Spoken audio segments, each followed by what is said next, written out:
2024-এ যে পরিবর্তন হয়েছে, এই পরিবর্তনের একটি বিশাল আকাঙ্ক্ষার জায়গা রয়েছে। বিশেষ করে যে তরুণ ছাত্র সমাজ জীবন বাজি রেখে তারা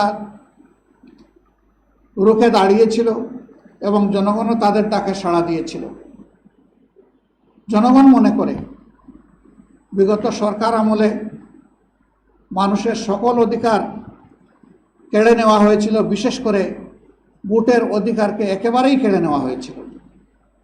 পরপর 3টি নির্বাচনের নামে চরম তামাশা করা হয়েছে এই জাতির সাথে। 14 নির্বাচনে 154 জন বিনা প্রতিদ্বন্দ্বিতায় নির্বাচিত, 18-এর নির্বাচন নিশিরাত, 24-এর নির্বাচন ডামি এবং আমি। এইভাবে গোটা নির্বাচন ব্যবস্থাকে ধ্বংস করা হয়েছে। একদিকে যেমন মানুষের ভোটের অধিকার কেড়ে নেওয়া হয়েছে, ঠিক তার পাশাপাশি মানুষের অন্তরে নির্বাচন সম্পর্কে এক ধরনের অনীহা তৈরি করা হয়েছে।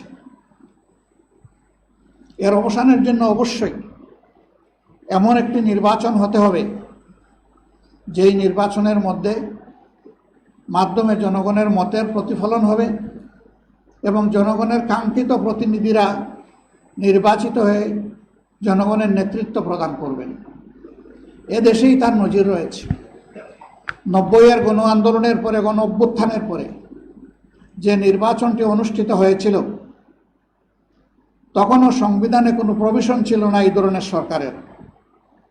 কিন্তু রাজনৈতিক দলগুলোর অক্ষমতার ভিত্তিতেই সরকার গঠিত হয়েছিল এবং সেই সরকার একটা অর্থবহ নির্বাচন উপহার দিয়েছিল। বাংলাদেশের ইতিহাসে এটাকেই বলা হয় সবচেয়ে সুন্দর নির্বাচন। এবারকার প্রত্যাশা আর অনেক বেশি, কারণ সেই নির্বাচনের আগে যে গণ আন্দোলন হয়েছে সেখানে এত জানমালের ত্যাগ কুরবানি জনগণকে পেশ করতে হয়নি।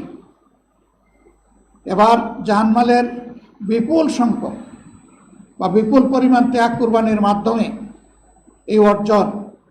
সুতরাং নির্বাচন অবশ্যই হতে হবে সুষ্ঠু, নিরপেক্ষ, গ্রহণযোগ্য। এর জন্যে জামাত ইসলামী মূল থেকেই দাবি করেছিল একটি সুষ্ঠু নির্বাচনের জন্য 2টি রোডম্যাপ সরকারের কাছে আমরা প্রত্যাশা করেছিলাম, দাবি করেছিলাম। নির্বাচনকে অর্থবহ করার জন্য গুরুত্বপূর্ণ কিছু সংস্কার লাগবে।